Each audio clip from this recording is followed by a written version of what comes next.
Hello. This is vlog 10. Um, Not feeling that great. Didn't feel that great. I just been on a downward slide the last couple of months. My fatigue has been not bad. It's just I just feel sick. I was really sick all the time, which I'm sure many of you can relate to. I try to look at the things I still do have, but also very difficult. So anyways, I did have a preamble to all this. Wearing a scarf because it's kind of cold because I live in New England.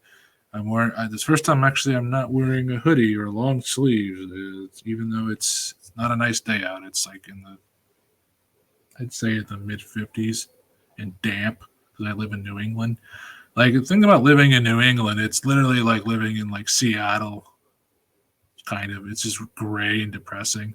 Like any shade of gray that you want is in New England. So if that's your thing, live in New England.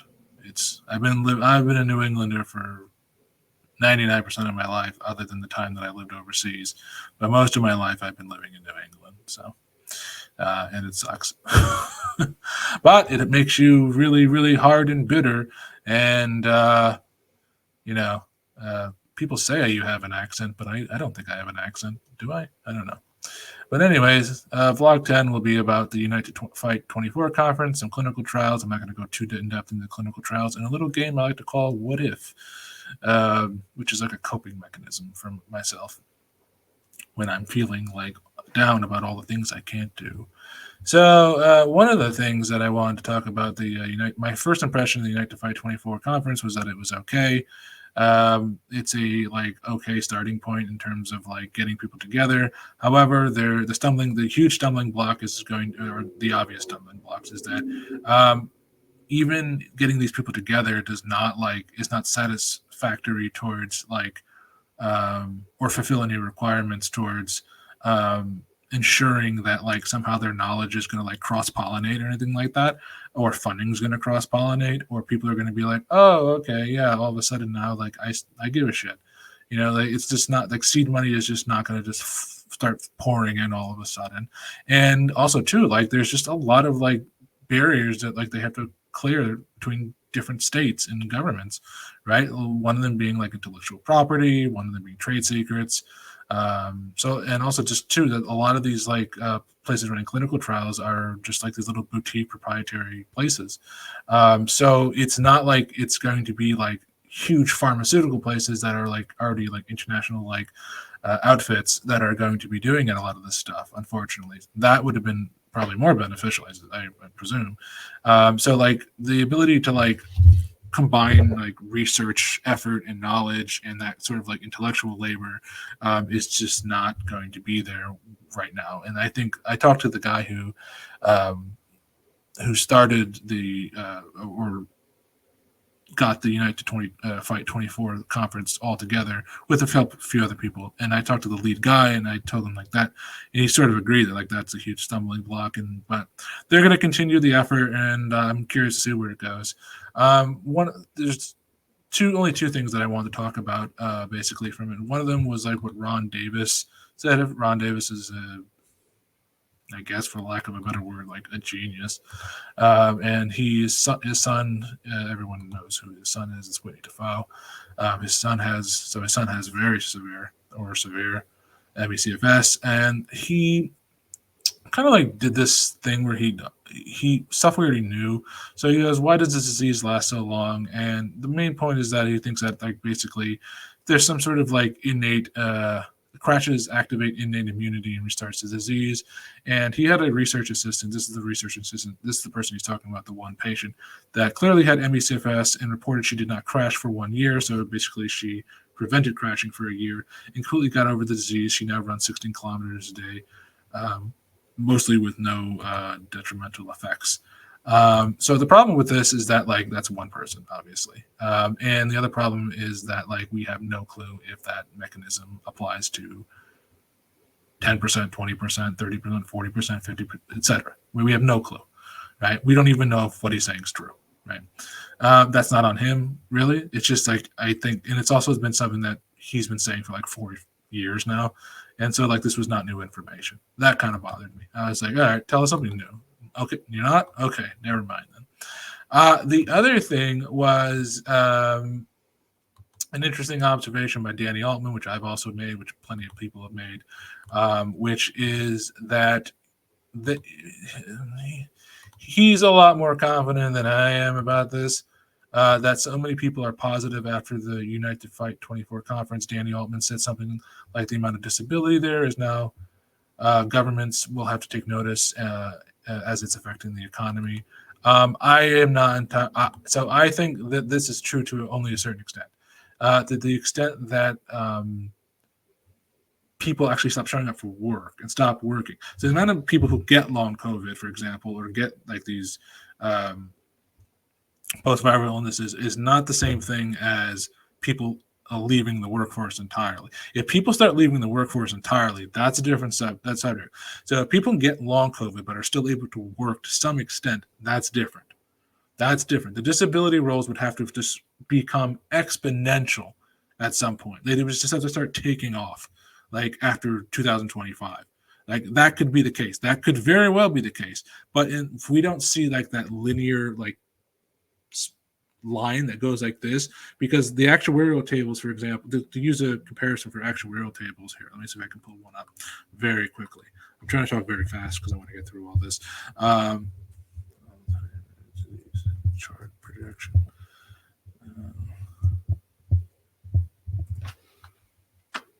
So if you look at something like,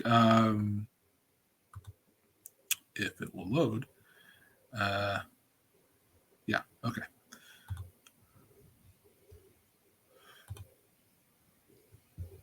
So if you very quickly just look at this chart really quickly.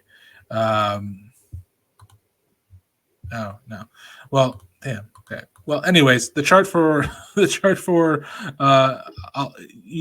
take my word for it. The chart for I pulled up a wrong chart, but the chart for like, for example, like Alzheimer's disease or like neurodegenerative disease are exponential, right? And that's why pharmaceutical companies are interested in them, right? And that's also kind of why governments are kind of interested in them, because it's something that they can just like spend on, right?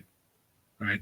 That's why like Biden's like, I'm going to cure cancer, and I'm like, no, you're not. Probably not. Probably not. You can throw as much money as you want as possible. It's not. So I don't think that is the way to go. If we're talking about like how to expedite any of this, right? Because there's so many people suffering right now. So I think there's just a lot of hurdles and barriers. So I agree with Danny Altman to the extent that yes, there's going to be a lot more people with disability. Now, but you have to make the distinction between the people who get long COVID versus the people who actually leave the workforce, right? So that's when hours of labor start dropping. That's problematic for not just the government, but for capitalism itself. The other thing I wanted to talk about very briefly was then. Very briefly was the NIH is starting to get a little bit more possibly involved with MECFS. Court Johnson just released a blog, which was about last week, which I will post in the description. And basically the gist here has like a gist, so I'll just read the gist. Is that there is going to be there's more people who are applying for grant applications coming in than normal, and there possible applications for clinical trials, which is also, I guess, good, right? And this is the line that kills me. The director of the NIAID, Gene Marazzo, is very aware of MECFS and interested in the disease. And it's like, all right, so what? Like very. I was like, it's still a bureaucracy. It doesn't matter people's levels of enthusiasm. It's like for government, like how they measure government output and how they measure government productivity is entirely different than like a company would. So one of the ways they do it is, for example, sometimes they just use basic input output stuff, and other times they use something called like project completion rates, right? So like it's considered productive if the based on like they set an initiative and how many of those initiatives that they actually complete, right? And like what timely manner. So it's like it's very complicated, but like it's not the same way as saying like, oh well, company X produced this much at this rate of profit, or et cetera, and so forth. It's just totally different, right? And like labor productivity has gone up by this. Like there's no way to measure it in the public sector. So like a lot of this stuff is just bullshit, unfortunately. The problem, however, is that the NIH in the end is still broken with regards to ME/CFS, fibromyalgia, and other diseases, right? So it purports to be concerned with the health of all Americans and then neglects the health of tens of millions of Americans. And then the rest of it just sort of goes on to sort of like dismiss Vicky Whitmore's claims that like the NIH is interested because, right, they don't have the funding, right, it's not showing up in their bottom line, i.e. increased funding, and then putting it back on us that the ME/CFS patients go to the representatives and advocate for more funding from the NIH. So yeah, that is depressing because it is not so what even the article purports to be saying, and that like, oh yeah, here's a turning point, but not really. The turning point happens to be a brick fucking wall, right? And so we had Vicky Whitmore is the program director of something called the Channel Synapses and Circuits Cluster at the National Institute of Neurological Disorders and Strokes, which is NINDS, which is part of the NIH. So she's like a reliable source, but like, who gives a shit? Like if it's like if the like why it's like the double speak of like, yeah, this is we're things are going okay, but also like not okay. So it's like I don't want to hear anything other than like clinical trials are moving forward on something. So speaking of clinical trials, there is a clinical trial for something called Bossadelpar. And here, let me bring it up. It's actually being run by Dr. Systrom, who is in my who is from the state I am in. And so Bossadelpar, or ASP0367 or MA0211, is an experimental drug that may improve mitochondria and endothelial function. It's undergoing clinical trials for muscular dystrophy, ME/CFS, hypoxia, kidney failure, and mitochondrial myopathies. And it's being developed by Estrella Pharma's subsidiary MitoBridge, and is being fast-tracked by the FDA. And so the first clinical trial for ME/CFS, which is it has not published any results, but apparently it's already been accomplished or finished and completed. The trial involves 40 adults aged between 18 and 60 and is randomized. It's an RCT, so it's a randomized clinical trial. With quadruple blinding.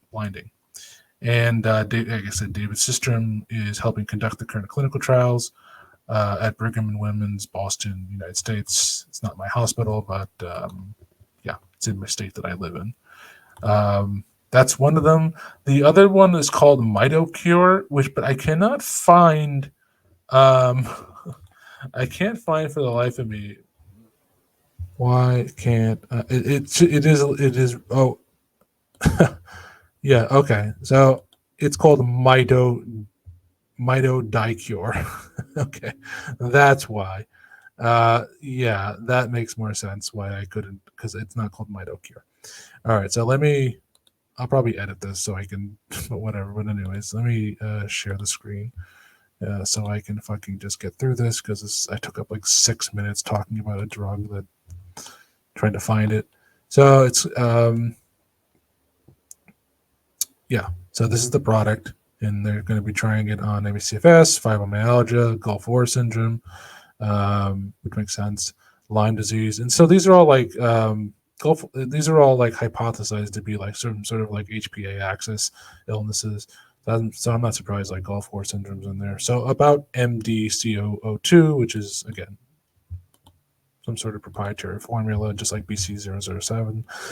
So it's a novel oral therapeutic being developed to treat patients with ME/CFS. It has further potential in diseases where chronic fatigue is associated with fibromyalgia, Gulf War syndrome, Lyme disease, ANCA vasculitis, Marfan syndrome, and Ehlers-Danlos syndrome. MDC002 could also be effective in curing an undisclosed rare disease not related to fatigue. It is an orally applicable small molecule stimulating the sodium potassium pump, Na plus K plus ATP, ACE, and mitochondrial sodium calcium exchanger, NCLX, in skeletal muscle. No clue what the fuck that means. Originally, I thought they were talking about like calcium ion channels, but I guess that's not what they're talking about. So anyways, it's something that is not, I don't think they've started trials for it yet. So it's not like it's going to be here anytime soon. But so, the problem with clinical trials, 1 to 3 is that they take to like 10 to 15 years. So like, I'm only sharing that because it's like this, maybe it'll give you a little bit of hope to something. But anyways, the last thing I wanted to talk about was what if. What if is a coping mechanism that I have very briefly that I play with myself called like, what if, and I fill in the blank, like, what if I don't get to travel, something I used to like doing? Okay, then I don't get to do it, right? And then maybe I also try to fill that in with like, what could I do instead? Well, I could still kind of like, I can go outside and like take a small walk. That's traveling. It's not the kind of traveling I want to do, but it's something, right? It's, excuse me. That was the fish oil supplement that didn't taste good coming back up. Okay, now what if I don't get to get married or have like a partner or something because it's very difficult to date when you have this illness or reproduce, certainly. All right, then maybe I could just have like a lot of friends, and maybe I have to settle for that. That's fine. And then that has to be like attenuated, right? And then like, what if I get worse? It's like, okay, well, then that's not good. But maybe I'll still be able to do some things, right? So like, these are like little like things that like don't necessarily make me feel like that much better, but like they allow me to not like catastrophize, right? So like, and they also like leave me with some options rather than being like, well, that's just the end of everything, right? Well, clearly it's not. Like, I'm still able to like do these things. I'm still able to write my blog as well. Like I've written 50 something thousand words on my blog, which is not a lot for me, by the way. It's down from last year. Last year I wrote 380,000 words on my blog, right? But this year I've slowed down a lot because I've just not been feeling well. I've gotten worse, and my brain is just like not able to like process things as quickly. So yeah, that's all I really have.